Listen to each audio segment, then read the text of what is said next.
Call the meeting to order. As you know, Ken Nunes is in Portugal and probably having more fun than any of us. I've been in this seat before, but it's been so long, I barely remember which end of this gavel to hold, so bear with me, please.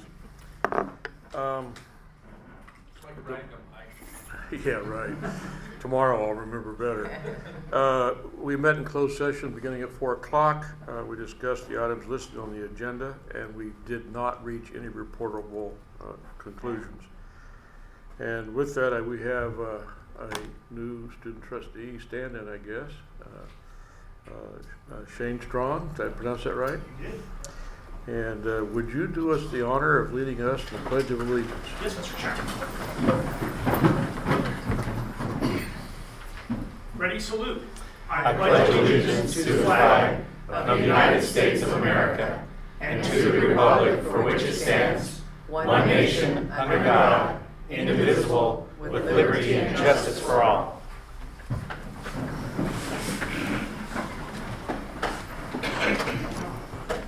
At this time, any person may address the board on either an item on the agenda or other items of interest to the public which are within the subject matter jurisdiction of the board.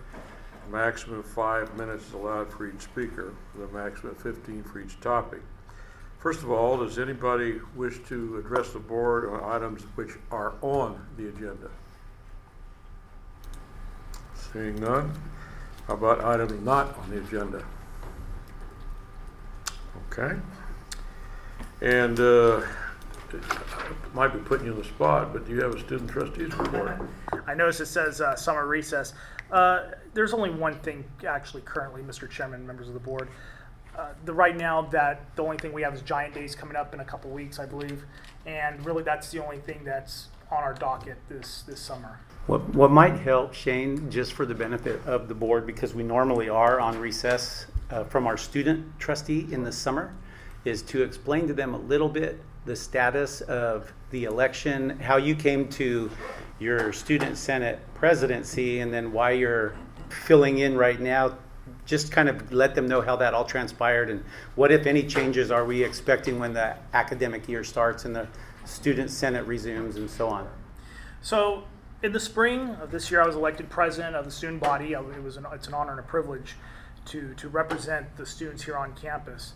And my previous position, I was a student ambassador, so my job there was to represent the school at the 13 Community College Region 5 meetings.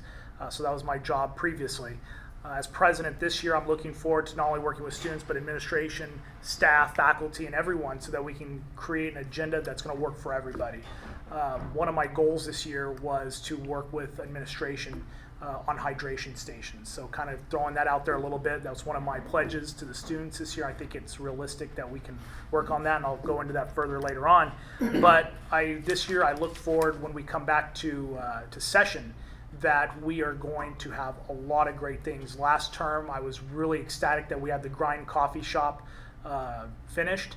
And a lot of students that I have heard from are taking part in that considerably, and they really, really enjoy it. In fact, a lot of them will tell you that it's better than Starbucks. And to me, that's a great thing to hear, because it shows that students are taking pride in their own things that we have here on campus. And I look forward to actually expanding something like that to the other campuses, such as Hanford and Tulare. I would like to see a lot of different coffee shops or eateries or things like that at the other campuses. I think that the other students deserve to have something just as great as here on the Visalia campus, and I look forward to working with you folks here on the board, administration, and so forth, to expanding that culture on those other sites.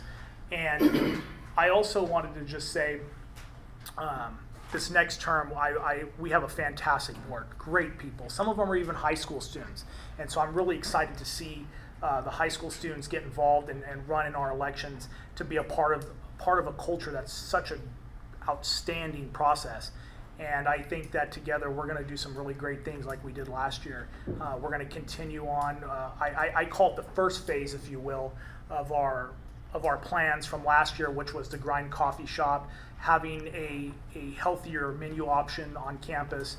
And then, of course, this next term, I'm looking forward to sustainability plans. So that's something that I would love to see on campus, and I know the current student board would be willing to hop on board and work with us. So a technical question, Shane, when Student Senate resumes, you're currently the Student Senate president and sitting as the trustee to the board. Those normally aren't the same individual. Correct. There's usually an appointment process to seat.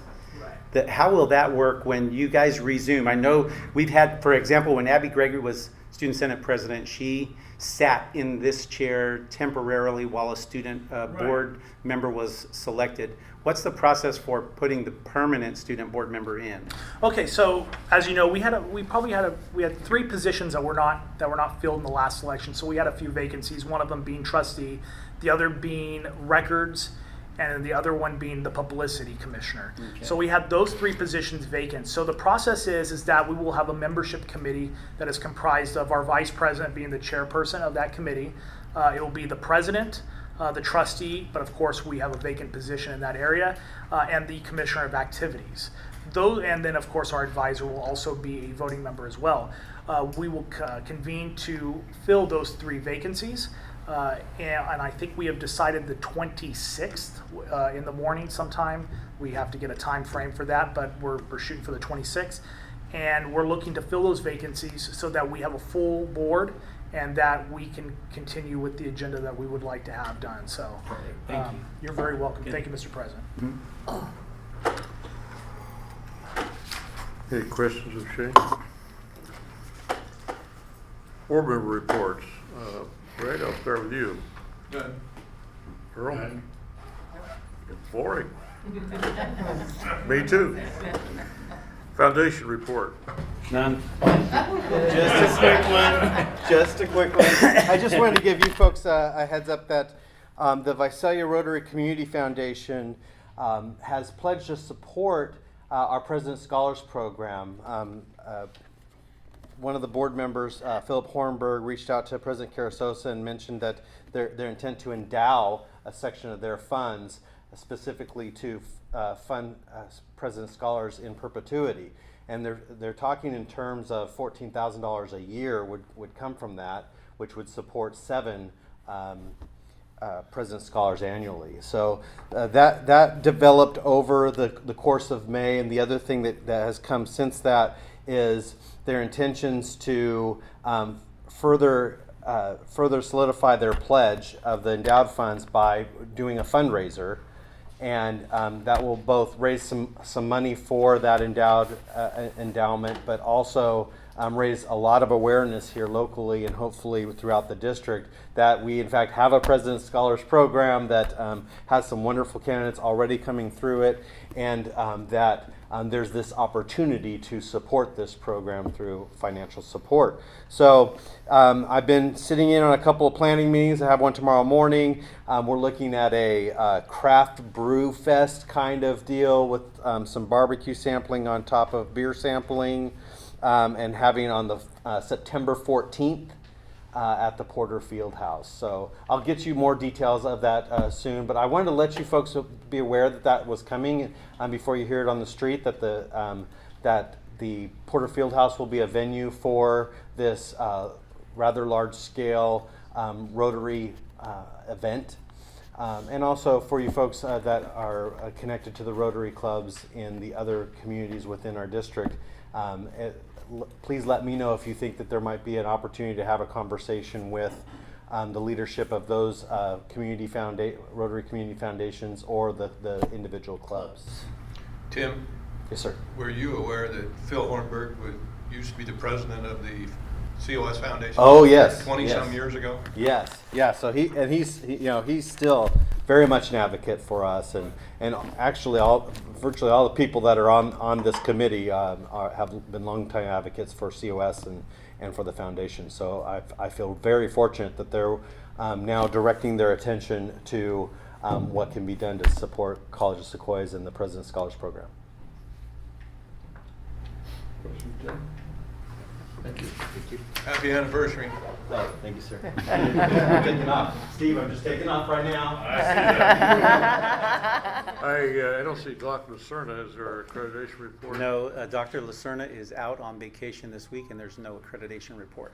Superintendent report, Mr. Carrizosa. Yeah, I'd like to defer my time this evening, or at least the first part of it, to two of our deans. You can see a list here of new faculty that we have prepared to introduce. I just want to point out as we get started, if you want to put a little check by these, our child development teacher, Vanessa Bailey, is not able to be here this evening. She's in labor.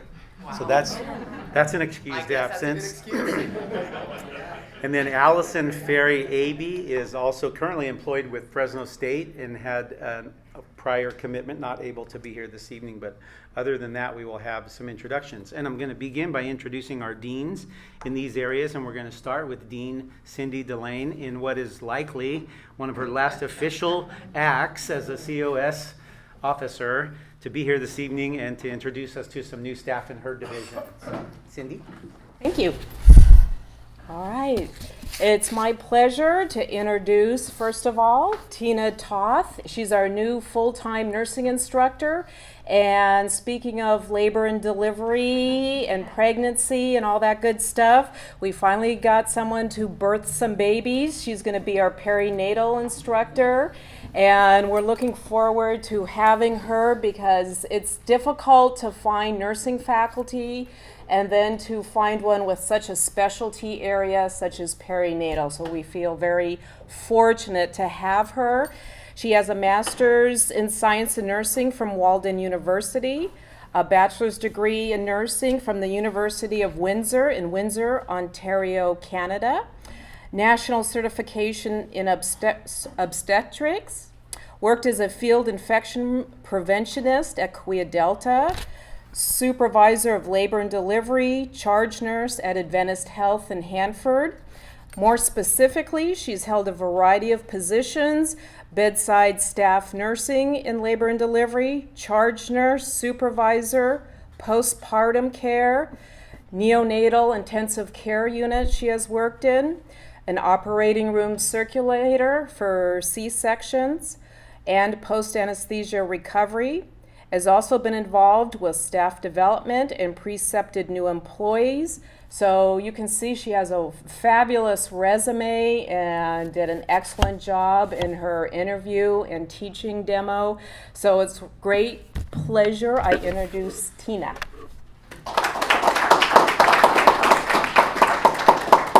Thank you all, Mr. Chairman, Mr. President, and all board members. It is my pleasure to be here and meet you all. I look very much forward to working as new faculty with COS in the fall. I don't know what else I can tell you about myself after that introduction, so I feel a little bit embarrassed actually even. But I look forward to sharing my experiences and some of my personal passions about women's health and children's health with our students, and thank you very much. Thank you. Welcome. Thank you.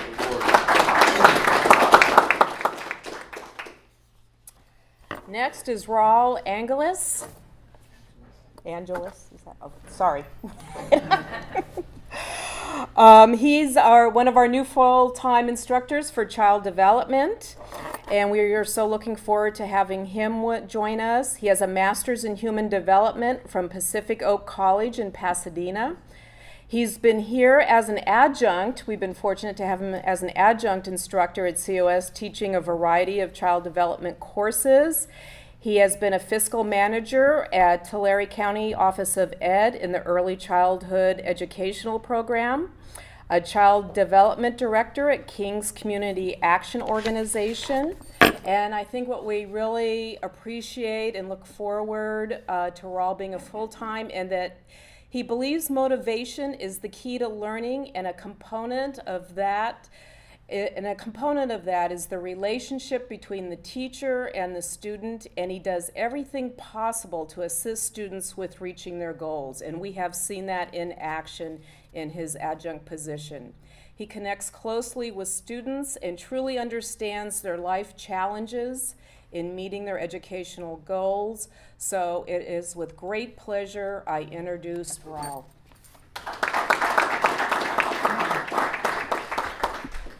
Thank you. I'm very nervous being up here, but I thank you for the introduction. My God. I look forward to working for the College of Sequoias, as well as being a full-time instructor and working with the students. and I will do my best to be the best teacher that I can be here on campus. Thank you. Thank you, Ron. Welcome aboard.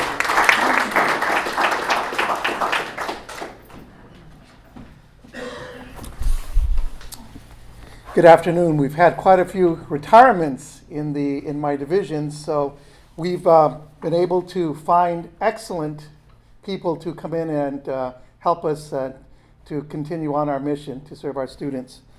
Our first candidate is Dr. Catherine Becker.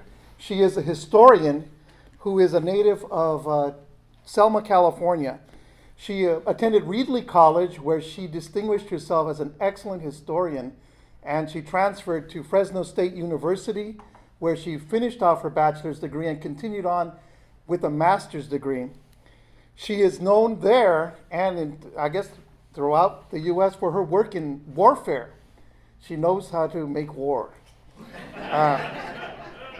She is an expert in Greek warfare, to be more specific, and in the phalanx and the type of warfare that is normally found in movies like 300 or in Troy and things like that.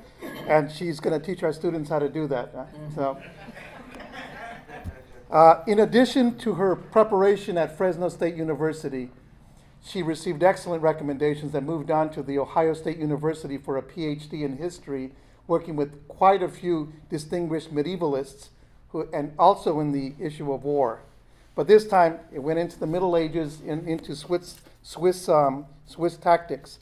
She is a recipient of a Fulbright grant where she did countless hours of research in the archives in Switzerland and many fellowships that she has received to complete her project. She will be teaching U.S. history and world history for COS and has had a distinguished career both here and at several community colleges in the area. Please join me in welcoming Dr. Catherine Becker. Hi, everyone. After that introduction, what are you supposed to say after that? I'm thrilled to be here. I'm so excited that I finally have the opportunity now to, instead of being scattered as an adjunct at so many different places, having to make sure that each class, one class at each different place will work out. Now I can come to COS and I can focus on our student population. And that's really what I'm most excited about. We forgot about Western Civ. If you're going to talk about hoplites, obviously I'm going to have to teach Western Civ because that's where hoplites belong, although they belong also in world history to some extent. But yeah, and we might actually march some of the students out onto the battlefield and see if we can figure out the way that hoplites actually fight. We're going to try it out. Victor Davis Hanson did that experiment at Fresno State, so I think maybe we should do it here too. I do too. So anyway, thank you so much. I'm so happy to be here. Hey, Steve, that'll add a new dimension to your sword fighting class, right? Yeah. Well, we got all the geeks together and we decided on a new geek. Somebody who can do mathematics, who can do science, and most importantly, loves it. I'd like to introduce you to Dowdy Baganco, who is our new chemist who's here, and he will be replacing Larry Callan, who retired this year. Mr. Baganco is a native of Kenya, and he grew up in the highlands of Kenya, and it was there that he enjoyed cool weather because he told me that one of the first things he realized when he got to the valley is, it's real hot here. And Kenya, where he grew up, is relatively cool. Dowdy was an excellent student of science, and he distinguished himself amongst the very best in his nation. And that brought him to the attention of several recruiters. And one of the recruiters was from Fresno Pacific University. Luckily, his dad was studying at the time at Fuller Theological in Southern California, and he knew about Fresno Pacific. So they made the connection, and Dowdy received the President's Fellowship to complete a bachelor's degree in science at Fresno Pacific University. It was here that he finished primarily in organic chemistry. And from there, after some consideration, went on to Cal Poly Pomona, where he became a plastic chemist. And as a plastics man, he can make anything. So if we break anything, let us know. Dowdy can make the part pretty quickly. I know Larry can do that too with his little machines. So we need to keep them both away from Catherine, I think. She specializes in war. Dowdy's been currently teaching at Fresno Pacific, West Hills, and at COS. And what we like most about Dowdy is he can fix things. We've had this dead HPLC. It's a high-pressure liquid chromatography machine. It's been lying there in mothballs for years. Dowdy shows up, starts tinkering with it. The sucker's running now. We're happy. We're ready to do some research for Larry's grants. So we're very, very happy to have Dowdy here. And so please join me in welcoming Dowdy Buganco to our faculty.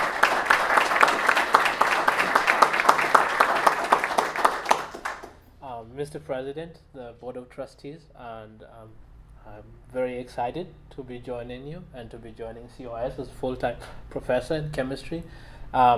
It's an exciting year coming, and I'm looking forward. We've been doing wonderful things with students, and I've loved this community. I love my students, and I want to see people excel in chemistry.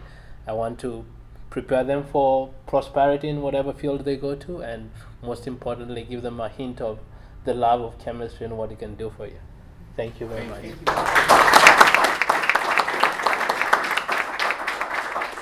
Okay, and one final introduction. I'm going to stand in here for Dr. Lacerna and introduce you to our new management team member who's here this evening. Brandon, will you come on up? You have heard us this year talking often about the dual enrollment initiative and that fairly significant push now in the last 2 years from the Chancellor's office to really embed dual enrollment in as part of the community college enrollment structure. So you see colleges across the state now implementing courses that are taught, college courses taught on high school campuses embedded in the instructional day for students who are seniors and in some cases juniors. And they're being built in now across high schools in California as really a regular structure for community college acceleration and enrollment. We were ahead of this game and have grown our program slowly and very naturally, but it's clearly to the point now we have over 800 students this year in dual enrolled classes, community College of the Sequoias classes on high school campuses in 9 of our different feeder high schools.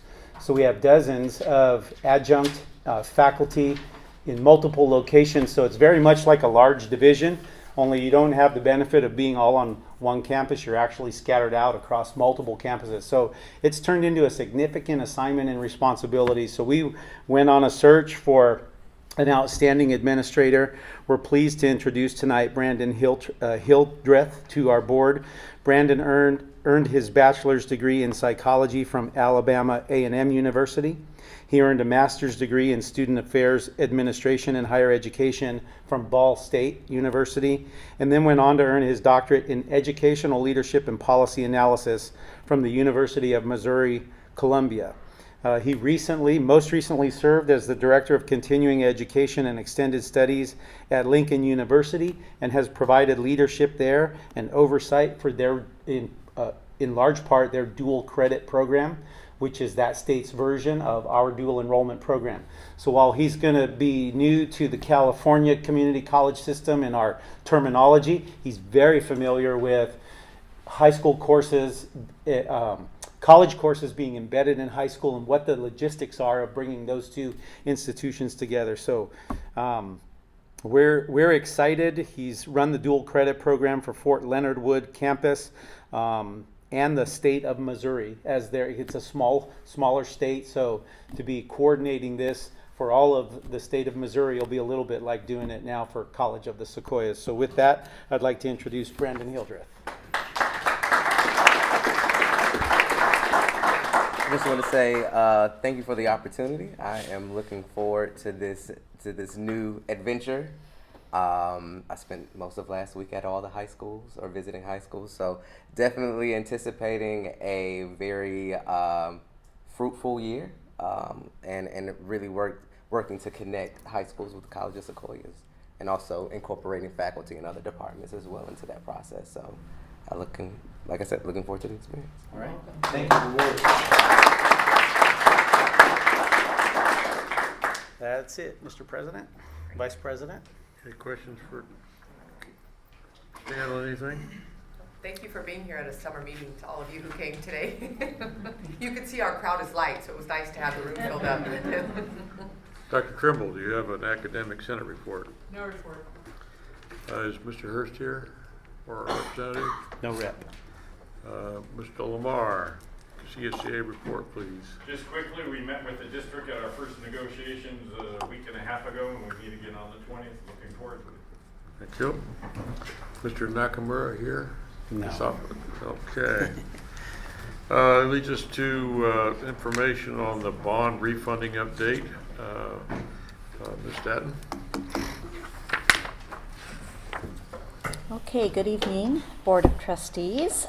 We have a good news item tonight, and you might recall we've had a few board meetings where we went through the process of researching and ultimately approving refunding our bonds, and they are parts of our bonds from Hanford, Tulare, and Visalia, and all those 3 bond issuances.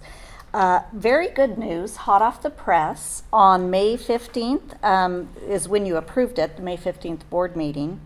But as background, the benefits of this refunding go straight to the property owners, those paying the taxes. It's basically a zero cost or benefit for the district. A couple important things to remember are the maturity dates of the bonds did not extend, same maturity dates, no capital appreciation bonds are included. The really good news is that the property owners will save almost $3 million in property tax payments, which is much higher than the $8.76 million, which was our estimate when we presented to you earlier. And there's some moving parts in there, which are things like present value savings and the negative arbitrage, which is basically a fancy word for you're paying these bonds off before the call date, so you have to put some money in escrow for the original bondholders. But this sheet will show you kind of the summary of the good news. The refunded principal, I think you can see all 4 there. There's no totals, but those total $56 million. Our prior average interest rate, if you averaged those 4, was 5.41%. Our new average interest rate is 2.98%. So really good savings, almost $12.3 million in the total savings.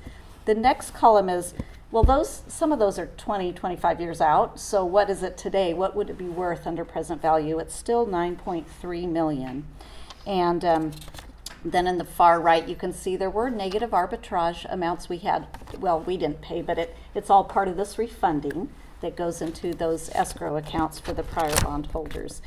And we're just really excited. Really, whenever you go to buy a house or refinance something, you can lock in something today or hope, but who knows what things are going to be a month later when things close or what truly happens. For us, we couldn't lock in till we sold, went to market and accepted bids, and everything just fell our way on this one. So instead of rates getting a little higher, they had gone lower and all of that. This sheet shows that if you drill down to the actual homeowners and property owners, they may not see a huge difference, but if you can scroll just a little further, you can see the totals for the 4 areas. The first column is Hanford, the center 2 is Visalia, the right 2 are Tulare.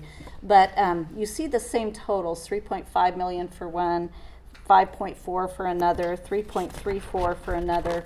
But if you break it down by year, it's not huge savings per year, but it still is money back in the pockets of the taxpayers. So we're really happy that this worked out in this manner. And the next sheet gives a more brief summary of what we saw at the board meeting estimates as we were looking at these possibilities, and then the final results. You might recall that we discussed back and forth, do we want to set a minimum % savings? And we ended with a 1.5% minimum savings on the interest rate. And we landed much higher at these 2.22 all the way up to 2.54. So any questions on that? Christine, I know you said this amount's small, but in some of the meetings I've been to, when they bring up the property tax statements and they like to compare the COS to high school and and the hospital, this will help a little more. Because we still can say, we're a bargain, right? I Right. mean, it makes a difference, even Right. if it's $1, right? Because that's per 100,000, correct? It is. I mean, and it makes a difference when you have 3 or 4 items on there, you take $1 off. Well, and it's just, I mean, if our press release went out that said, you know, COS board saves taxpayers $12 million, that's a pretty good news item. We wouldn't get that good news on the Visalia Times Delta, but if we did, that's what it would say. Yeah. Earl's looking over at me like, Stan, why are you saying that publicly? We are looking forward to issuing a press release, and Kristen's going to work with our financial advisors on that. But we do want the escrow actually closes this Thursday, so we're waiting for that to happen, and then we'll be. We just thought you guys would like a follow-up report, and it went well. Yeah, and thank you for the guesstimates and then the final. Any more questions? That leads us to the consent calendar. I'm going to read the title of each topic. If anyone on the board or anyone in the audience wishes to have the item removed and considered as a regular item, just tell me. First one's the minutes of previous meetings of May 8th and May 15th. A personnel report, payment of bills, 16-17 working budget, approval of equal employment opportunity fund, and multiple allocation model certification form, contract between Visalia Police Association and the College of Sequoias, Kings Tulare County Basic Police Academy, memorandum of understanding between the College of Sequoias and the California State University Fresno Foundation, child development program regarding Grandma's House Preschool, child development program St. Rose Preschool, child development program Central Valley Christian Preschools. Anybody wish any of these items be removed from the consent calendar? So moved. Been moved and seconded. All those in favor, please say aye. Aye. Opposed? Vote was unanimous.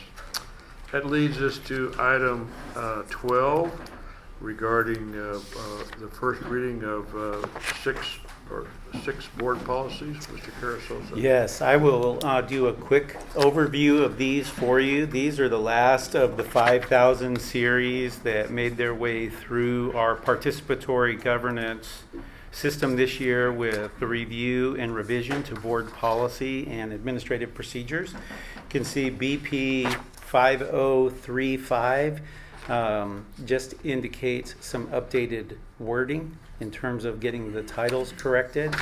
It's a non-10 plus 1. Board policy 5040 is a non-10 plus 1 on student records and directory information. You can see in bold and underline new information added to bring it up to date. And then BP 5052, again, a non-10 plus 1, but dealing with open enrollment, and this brings it into alignment with new regulations that were codified in changes in the Education Code and in Title V.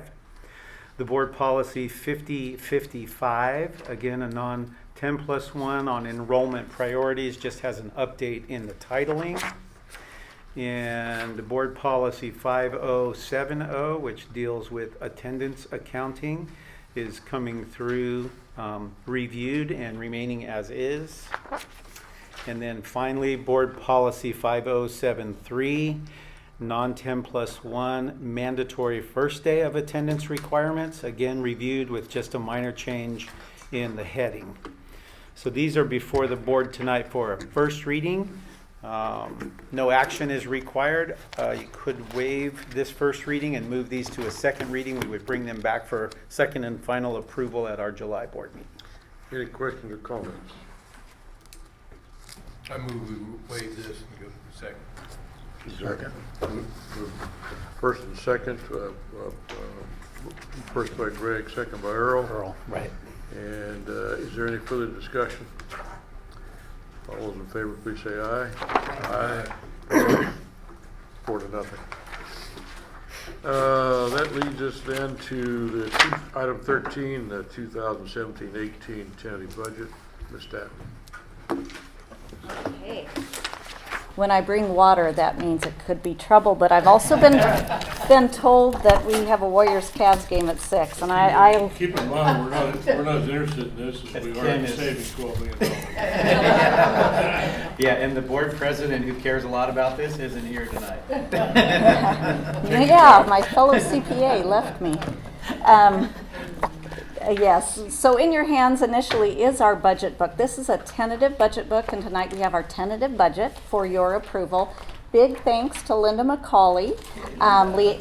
She and Leangela Miller Hernandez do the bulk of the work on this, and Karen Pauls puts it together, and it's a big task, but there's a lot of good information in here.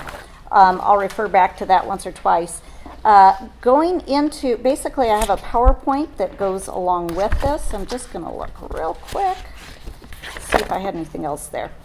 We'll start in though. So tentative budget, we have assumptions that you've seen. The COLA's gone up slightly, 1.56%. That's $900,000 in new ongoing funds for us. Growth has gone down since you saw May revise.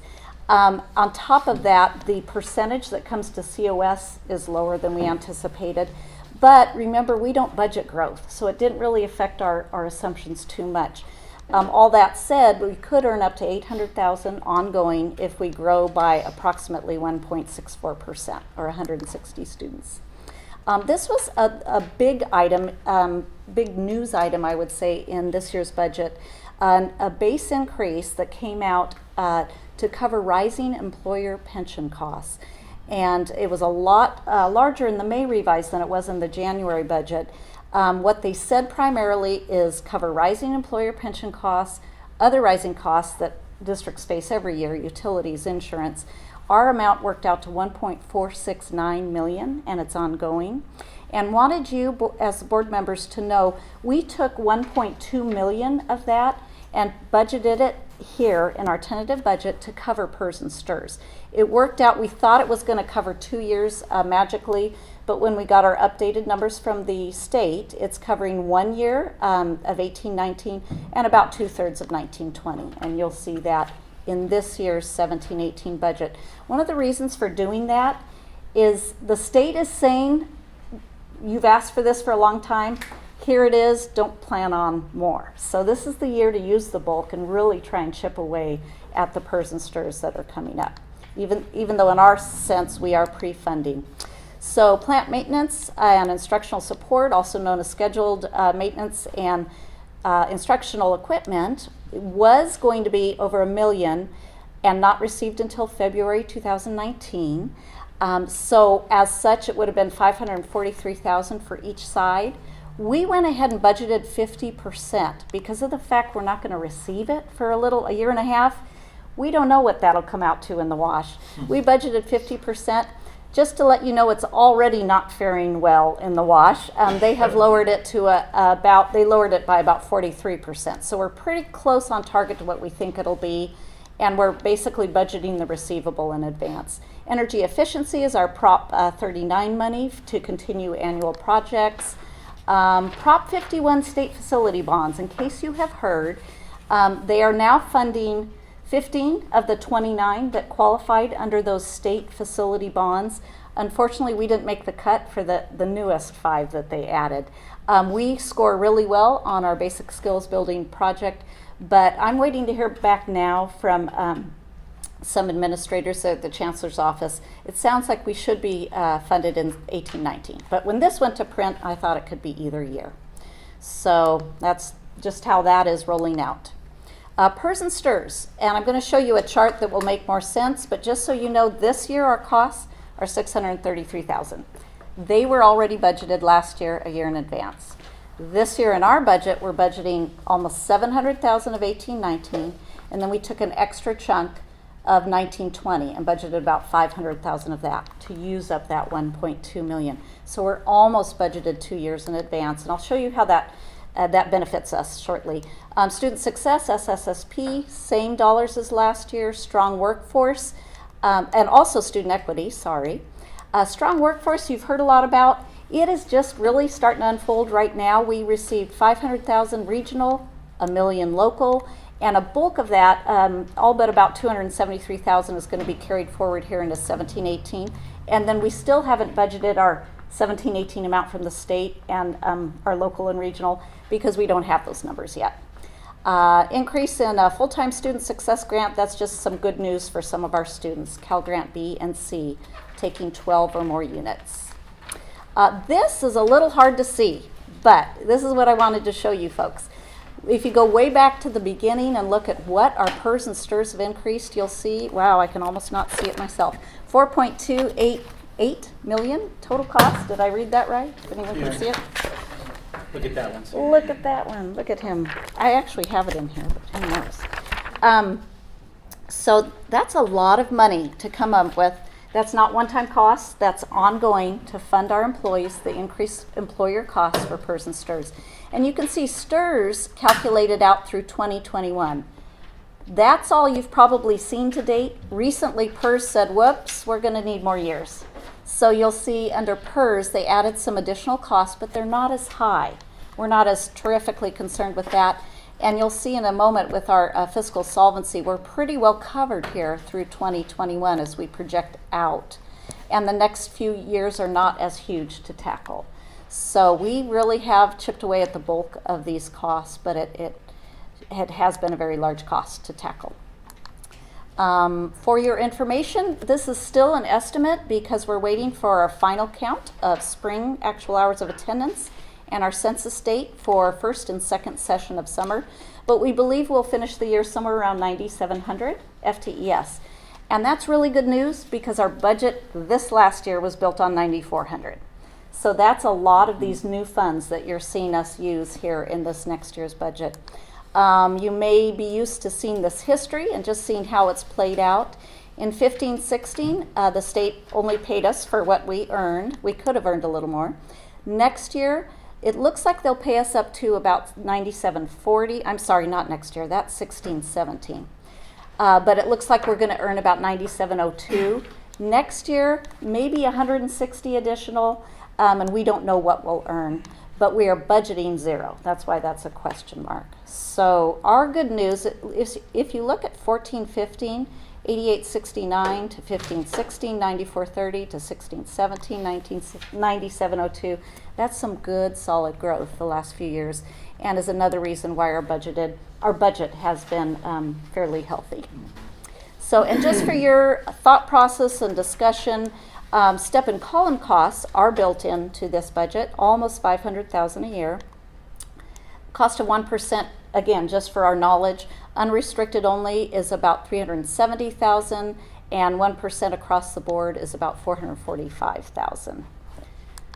And here is our fiscal solvency projections. We like to look 2 years out beyond this year and see where we will fall. So what are our assumptions for 2 years out? Pretty simple, zero for growth. I don't believe there'll be a base increase in either year. And assuming 1% COLA seems conservative because we might have less COLA but growth, or we might have more COLA and little growth. We don't know. But assuming something similar for the next year, we're about 570,000 increased revenues per year. Not a lot, but if you build it in and look out, we just increase our revenues by about that 570,000. Local revenues stay about the same. This is what we're adopting this year, tentative, 1.965 million in surplus, which is a healthy place to be. When you project that out to 18-19 and take the assumptions we know of for increased costs, and again for 19-20, it's getting, it might be a little hard to understand down here, but we covered about 500,000 of this year, 19-20 here. So now let's cover the other third here. Let's cover another year, and then by that point, we might be budgeted 2 years in advance. And again, that's where we want to be, where we've covered most of our PERS and STIRS. So you can see we're still balanced 2 years out. So that's good news for us. Now, there's a lot of slides in here, and I won't go over all of them, but they are here really to document the fact that as we have a thoughtful process, and whenever we do add resources, we link those to our district goals and objectives, and sometimes our mission. And for instance, all our new faculty counselors, we link to these goals. At your leisure, maybe you want to look through these. Here's Brandon, who's left, Brandon Hildreth, our new dual enrollment director. And you can see how it directly meets goal 1, 2, 3, and some of the district objectives underneath. And I won't read them all because there's so many, but these were our base budget augmentations that were approved besides the new faculty, a maintenance mechanic, 0.5 district safety specialist, an increase in a range for library technician, hub clerical staff going to 1.0. Then there's some budget items themselves, such as textbooks to lend at the library, summer adjunct hours, summer school help desk, things like that. Both of those meet all of these goals, and so on. Police department, key replacements, that means literal keys, and alarm monitoring and maintenance. Police staff, this one's a large ticket, but just know that there's been a lot of years where we have chosen not to increase the parking costs, and a large portion of our police staff are paid out of that. Add to that, we've had the PERS increase, we've had salary increases, so this was just necessary to correct that. Facilities department had a lot of annual inspections that we needed to meet. So these look like a lot of items. Altogether, they added up to about 300,000. So it was a chunk, but it's not huge given how large our district is. These are all the approved additional resource allocations this year. This is just our categorical restricted. Very, very similar to the prior year for all of our large categoricals, except for our scheduled maintenance and instructional equipment. That's where they had a lot more money last year, and we reduced it to what we think is a safe estimate this year. You as a board had asked to know what's happening with our farms and our both our farm units and our farm operations. So this sheet is really our ag instruction units, and if you want to look at it, you can see how most of them have expenditures that exceed the revenue. Revenues are just small local revenues, or we've also allocated restricted lottery support. And if you go to the next page and see the totals, you can see that our expenses exceed our revenue and our restricted lottery. That's why we have our farm operations contributing funds to our instructional units. And that's what our budget is for next year.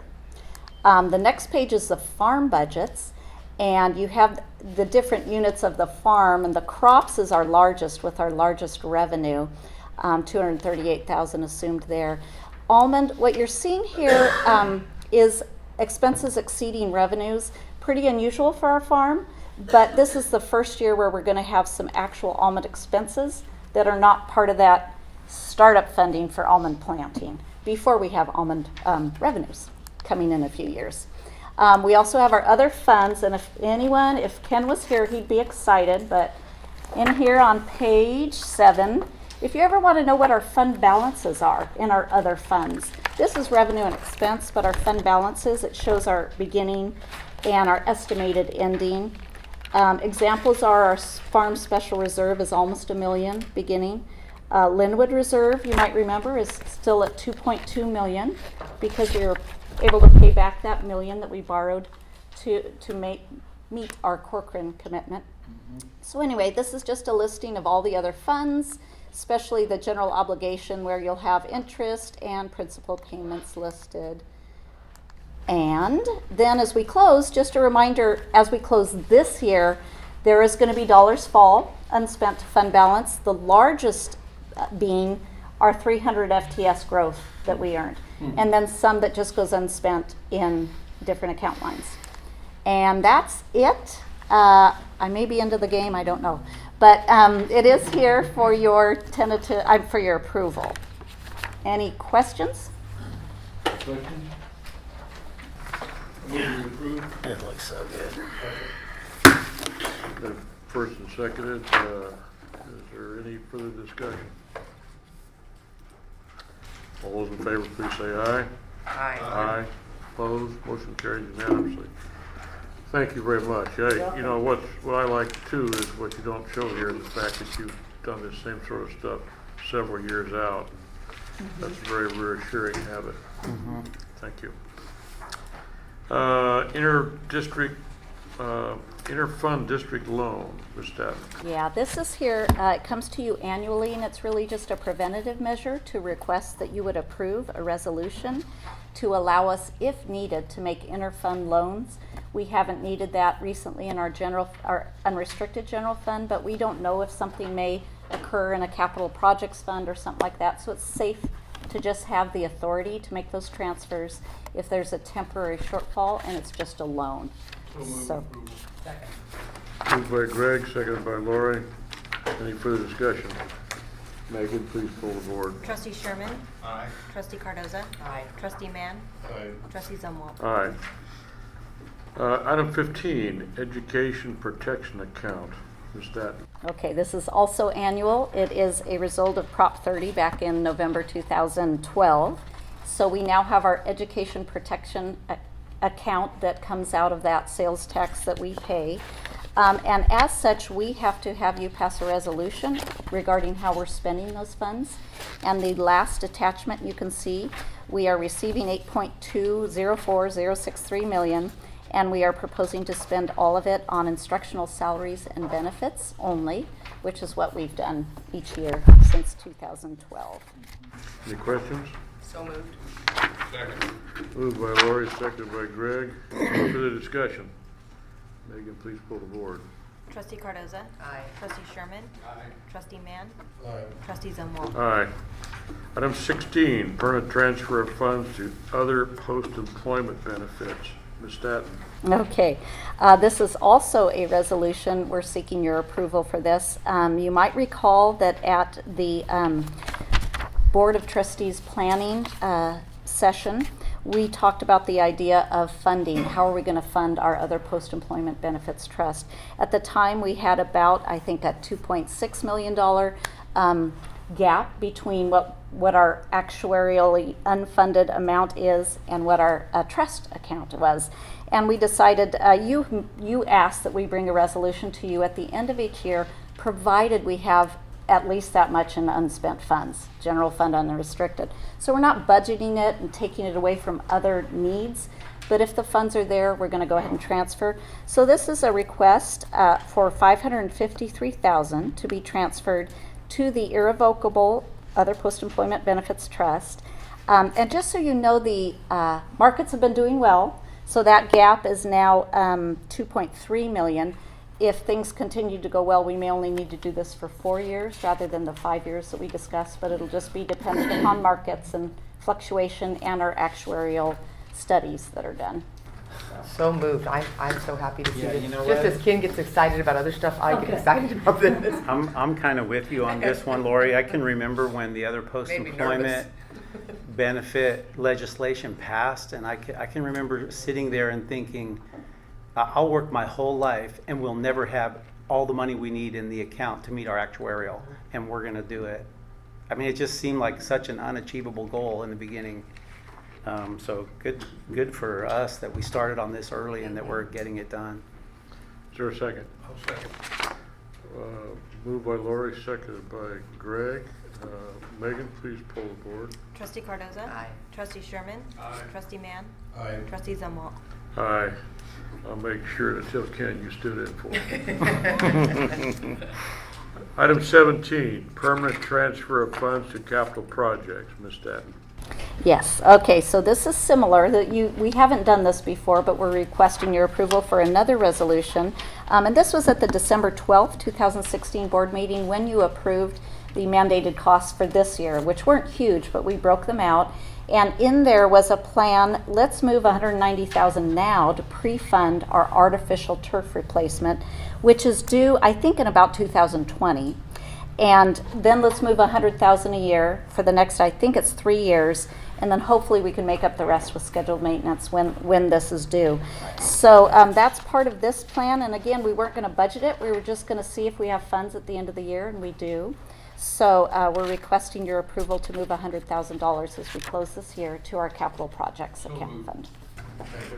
Moved by Greg, seconded by Earl. Is there any further discussion? Megan, please pull the board. Trustee Sherman? Aye. Trustee Mann? Aye. Trustee Cardoza? Aye. Trustee Zumwalt? Aye.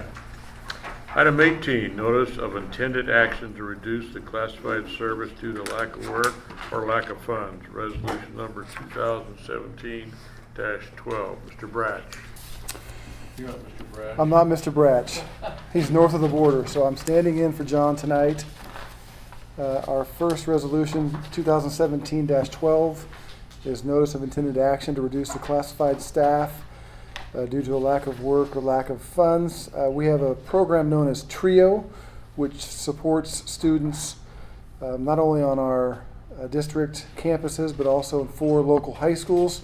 It is funded through 2 separate federal TRIO grants, one of which is the Upward Bound Math and Science Grant.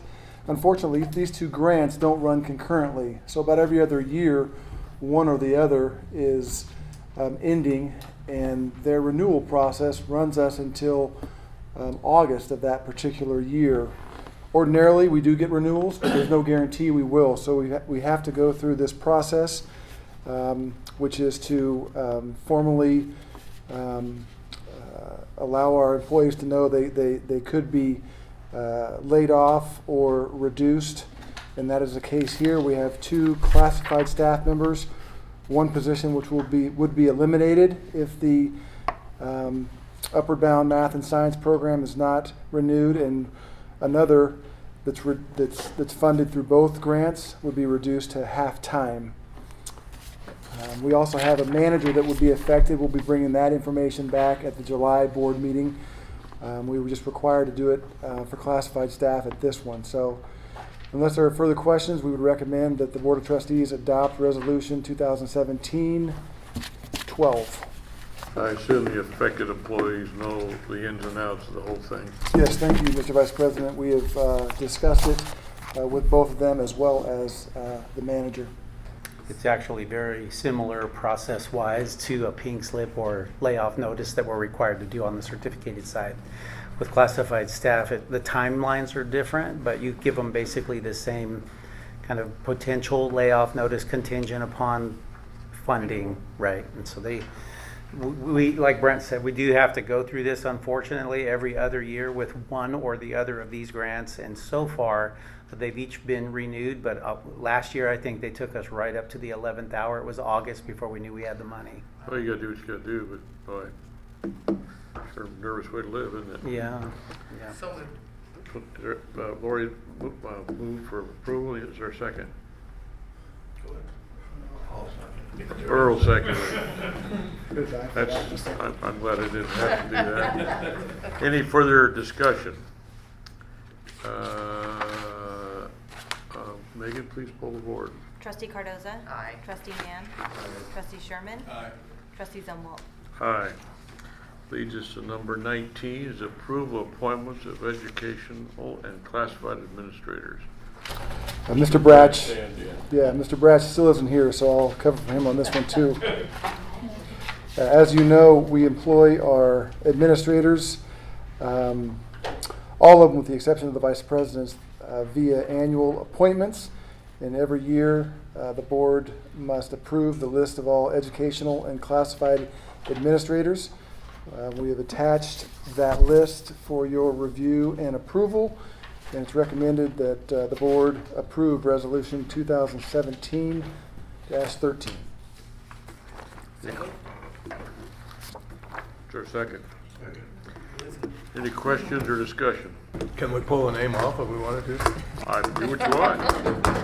I'm not on that Approved list. by meeting We're not recommending that. Any questions or discussion? Megan, please pull the board. Trustee Cardoza? Aye. Trustee Mann? Trustee Sherman? Aye. Trustee Zumwalt? Aye. Okay, I think that's it for the good of the order. Anything else? Nothing else, Mr. President? Mr. Vice President? Anything else? Being adjourned.